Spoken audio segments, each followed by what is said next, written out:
Hi, I'm Spencer Christian. On this episode of Tracks Ahead, we'll visit an Iowa couple who have turned their front yard into an oasis for garden train lovers. We'll talk with a woman who is chronicling the history of working women in railroading, and we'll look in on an Indiana museum where steam is king. The Suir Valley of southeastern Ireland is one of the most beautiful areas in the country. The rolling hills and seaside scenery offset the hustle and bustle of the cities, and it's no surprise that steam railroads ran here. Thanks to the efforts of the Railway Preservation Society of Ireland, they're back in service once again. Ireland. It is one of the most beautiful countries in the world. The rolling hills of a rural countryside. The breathtaking scenery of the Irish seacoast. The hustle and bustle of big cities. And some of the greatest old steam engines you will ever see.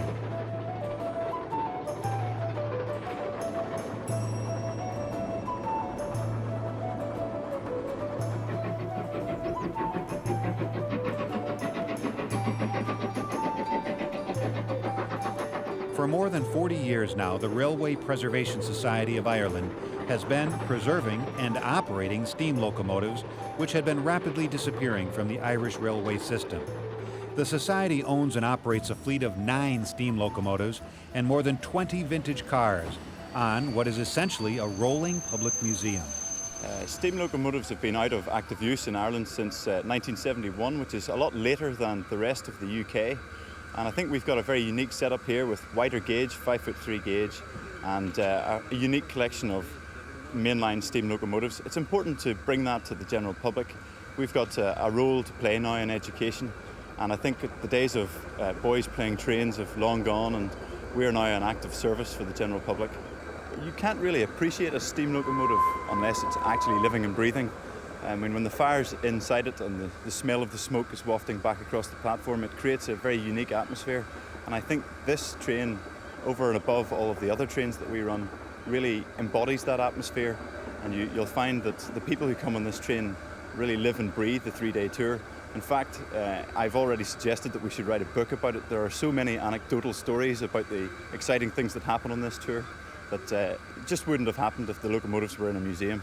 Today's Loco 186 was one of the a member of one of the most numerous class of locomotive in Ireland, the J15. They were used all over the country because of their very light axle load and strong pulling power. So they were used on a variety of trains, from goods cattle trains to passenger branch line trains. So they had a vast usage over their life, and they lasted right through to the end of steam in Ireland. She was built in 1879 in Manchester. There was some of the engines were built in Dublin, and some of them were built in Manchester. And she was one of the Manchester engines. She was based around the country, but she finished her days based here in Waterford. So it's kind of nice that she's back here on her first May tour, was where she finished up in company service. So it's nice to have her back here. Number 4 is. She's sort of one of the favourable engines. She's a very good engine to work on. She's the most modern engine we have. She was built in 1947 in Derby was the NCC, which later transpired to be the UTA and on into NIR. She was the last steam locomotive to work in the country. She was one of the class built to haul trains to Derry and Portrush, and she lasted right through to the end of the train, or to the end of the steam trains, hauling stone or muck trains to build the M1 motorway, which is the railway's enemy. But it spent its last days hauling trains to build a motorway, which ultimately was going to be the demise of the railway. The Society runs the escorted trips to show off the Irish scenery and to show off the trains. The starting and finishing points are often major cities like Belfast or Dublin, and packed in between are thousands of memories in the making. Well, we run steam tours to basically every main city in Ireland throughout the year for the general public. They can book very easily over our website, www.rpsionline.org. And there's just no better way of seeing the countryside. The railway lines were always put through the countryside to avoid congestion around main cities. And it's the best way to see the seascapes and the countryside and beautiful scenery that Ireland has to offer. The RPSI is the only operator of mainline trains in Ireland. It's been around since 1964, and it has a very unique collection of locos, and also a very unique atmosphere on board our trains. Anybody who travels on our trains always says that the atmosphere on the train is one that There's something magic about traveling on the RPSI, and I like to try and think that we can keep that going. We're always constantly changing. I'm only 30 years old this year, so as a group of younger enthusiasts come on stream, we've got a new rake of carriages out. We've got a selection of locomotives that have just come into our ownership from Irish Rail after years of loan, and we're facing a very bright future with the prospect of getting better grant aid, better funding, and a public that really wants to know about its heritage for a change and is not ashamed of what it can see. So I think we face a very bright future at the moment.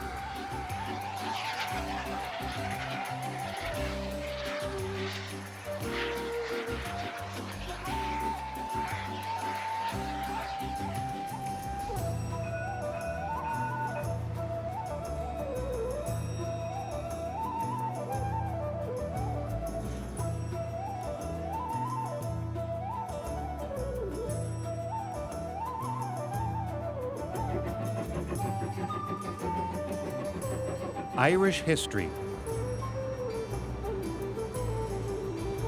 Irish beauty,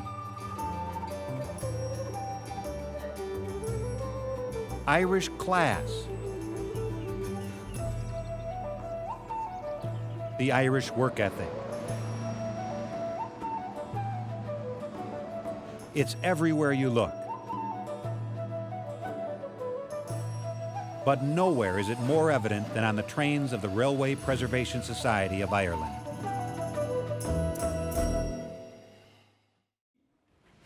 The Society owns and operates a fleet of 9 steam locomotives and around 20 vintage carriages.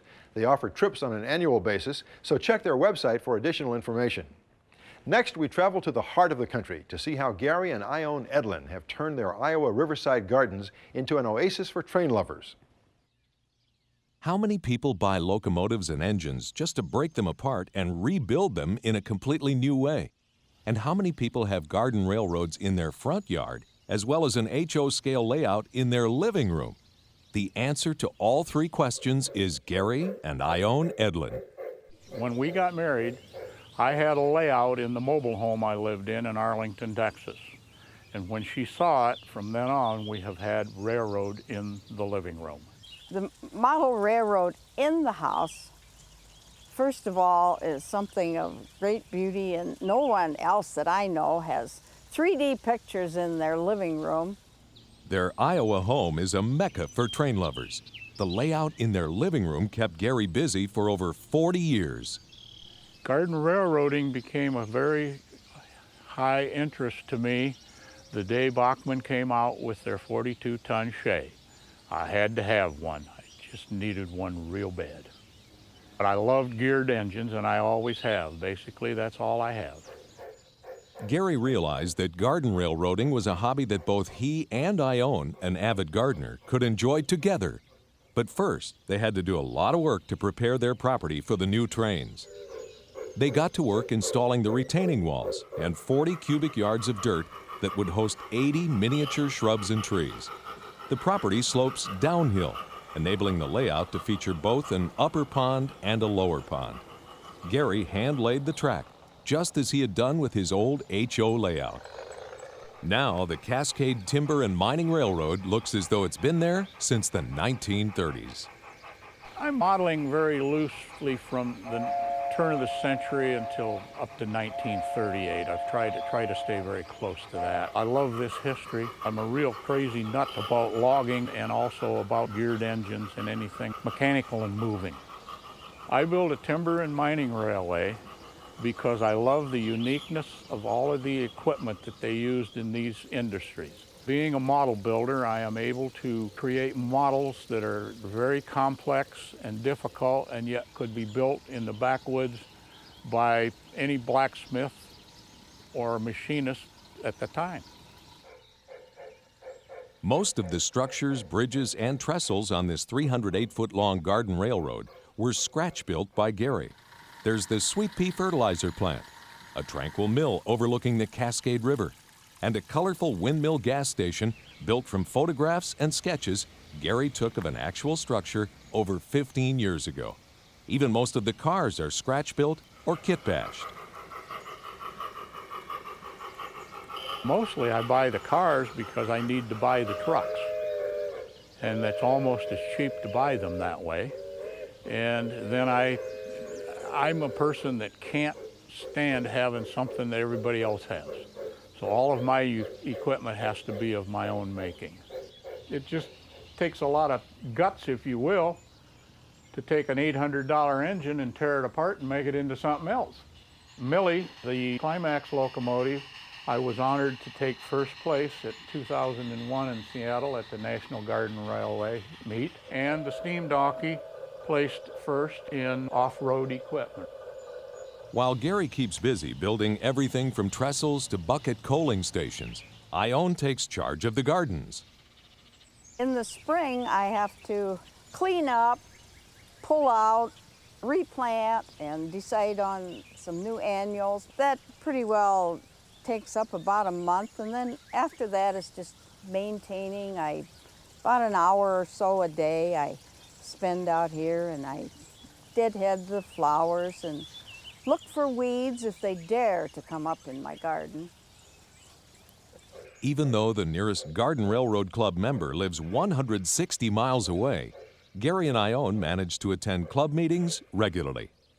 We have met so many friends, so many great people. They're like family to us, and we just really enjoy being with them all.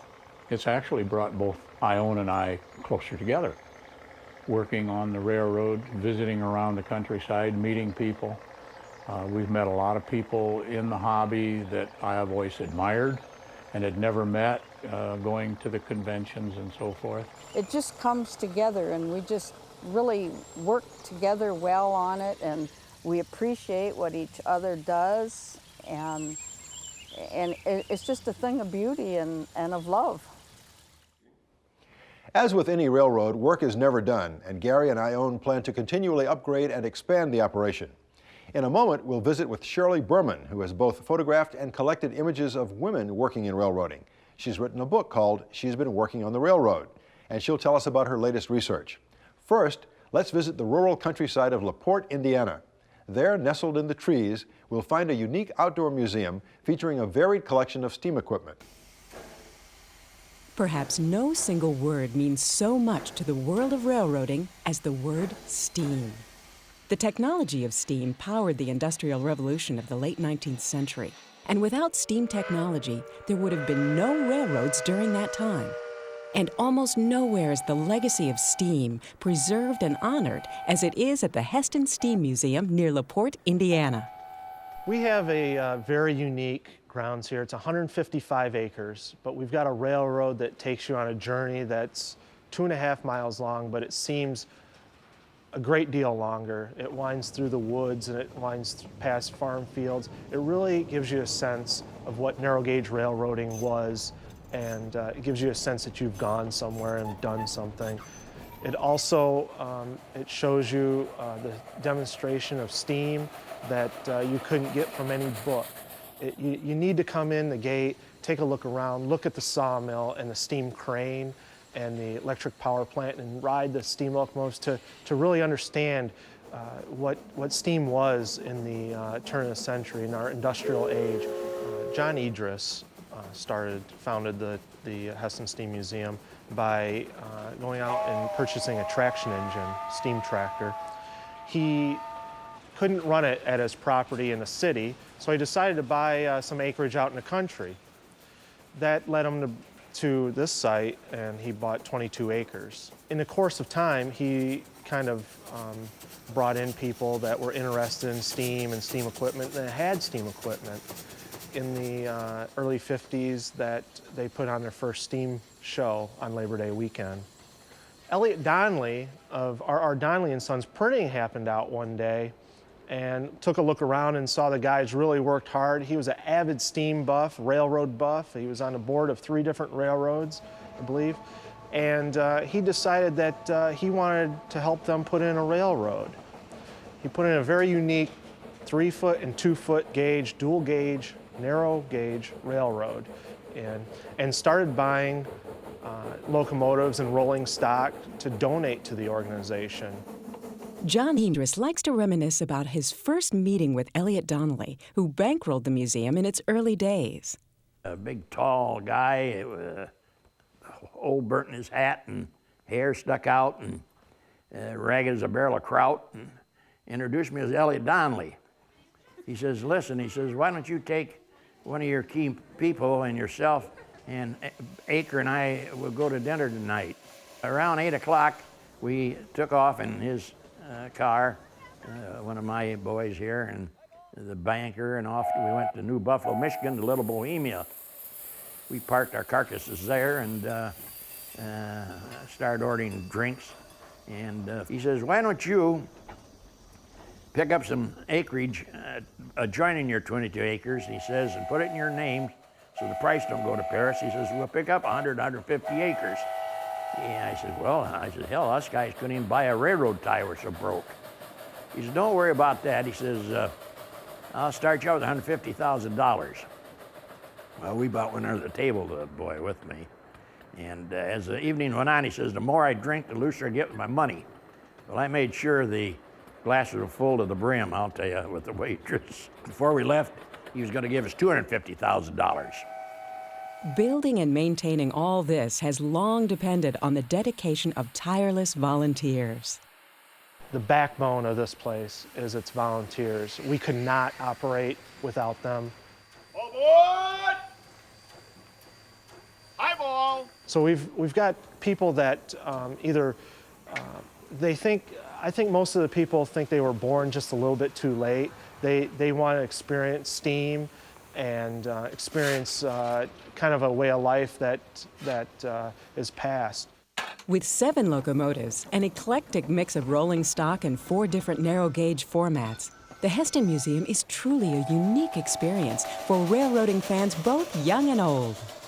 We've got a 2-foot and 3-foot narrow gauge railroad, which is one of the most unique railroads in the world.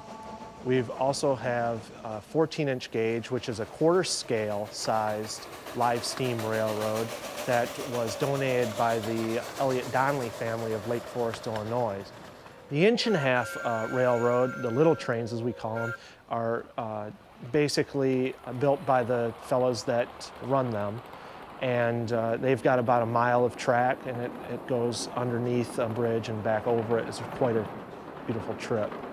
Narrow gauge is probably the most rare of any type of train. Standard gauge, you can find passenger cars, cabooses, locomotives, but narrow gauge was really specialized, and there is a whole lot of it that was scrapped for the war effort or just plain wore out. One of the locomotives, the CSK, which we call it, is built in Czechoslovakia in 1940 for the German war effort. When the Nazis invaded Czechoslovakia, they hid the locomotive in a straw stack, and there it sat through the whole war. This wonderful mix of railroading technology contrasts and cooperates beautifully with the splendors of the museum's natural surroundings. We've got 155 acres that our railroad runs through, and it's very secluded, it's out in the country, and it just makes for a wonderful ride on the train as you go through these hills and see these beautiful oak trees, and it's just such a trip back in time. So you kind of forget about your life and kind of get lost in the woods and the ride. So, if there's any history buff in you at all, your heart would certainly be warmed by a visit to Indiana's Hesston Steam Museum, a down-home archive of America's steamy past.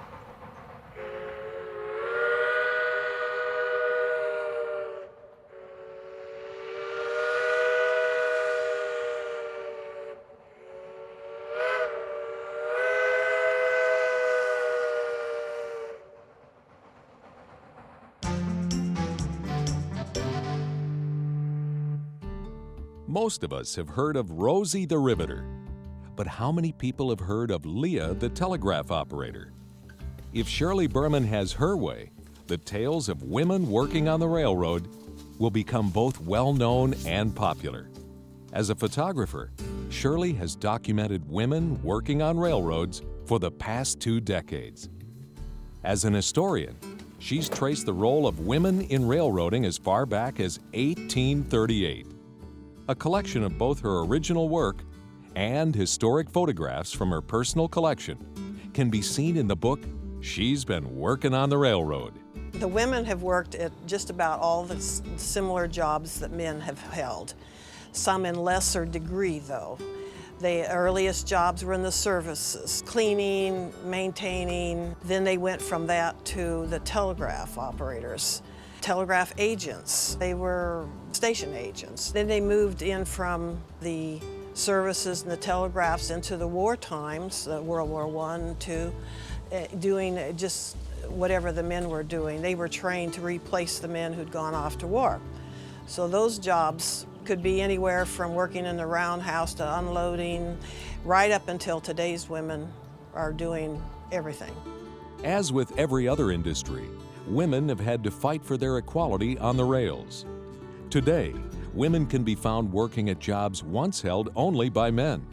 They're locomotive engineers, brakemen, switchmen, and conductors.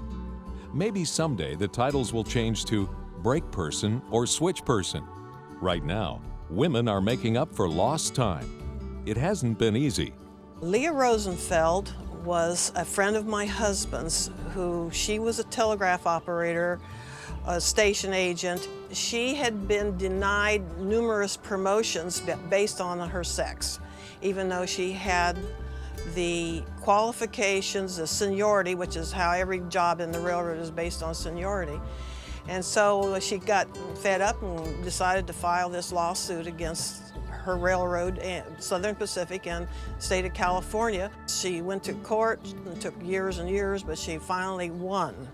And women's protective laws were then overturned, and it went throughout the whole United States. No more discrimination. And then Title VII in the Civil Rights Act was then really kicked into gear. That was what she was using as her reason for filing her lawsuit, that you could not discriminate based on sex. Shirley became interested in railroading when she was a staff photographer for the California State Parks in 1978. I started out first with getting historical photographs. And as we traveled, I went to every museum, no matter how big or little. If it was near a railroad line, I would go into the museums and check their files to see if they had anything. That was the beginning, historical photographs. And then I thought, well, you know, it might be a good idea to also see what artifacts are available. And that was where the pins and buttons and trying to find uniforms, and if I couldn't find uniforms, find people who had uniforms. So the records of how these were constructed, at least I have all of that too. In 1983, she met her husband, Richard Steinheimer, the acclaimed railroad photographer. They traveled together throughout the 80s and 90s, chasing trains and taking award-winning photographs. Their work can be seen in the book Whistles Across the Land. Now, with the help of a grant from Trains magazine, she's cataloging over 20,000 of Richard's photographic negatives. Shirley is also the founder of the American Railroad Women Research Project. Well, I've been tape recording, video recording women in railroading, photographing for over 20 years. The reason that I did it was I saw no other stories about railroad women's history when I inquired, you know, where were the books and, you know, who was documenting it, and it had not been done. Because I just was a little concerned some of these older women from World War II were dying off. And when I researched the World War I, there was no stories. I mean, nobody had recorded their experiences other than what was in magazines. You know, those were all kind of glossed over about what women were doing. So I decided to get the best and the worst of what women were saying. The International Society for the Preservation of Women in Railroading has made Shirley their first inductee into the Silver Spike Hall of Fame. Well, that's it for this episode. Please join us next time for more Tracks Ahead.